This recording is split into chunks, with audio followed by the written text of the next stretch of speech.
Hello, class. My name's Jacob Gordon. Just finished my first year at USF. I'm a finance major. Hopefully, I'll get my minor in accounting as well.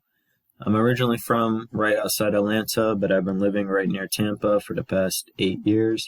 I love everything to do with sports, competition. I'm a math guy, so writing and doing speeches really hasn't been my thing throughout schooling, but I'm taking this class because it's a requirement, but also because I think it'll be good practice and I want to learn, how to set up speeches and how to apply, to a certain group and audience of people. So online will certainly be a challenge. I think it'll be helpful for my career in business. There's lots of jobs, that require online speeches as well as in person. So I hope that this class will give me good practice.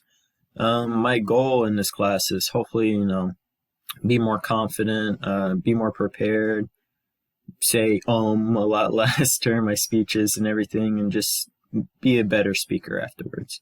I hope to get to know some of you guys, and good luck, everyone.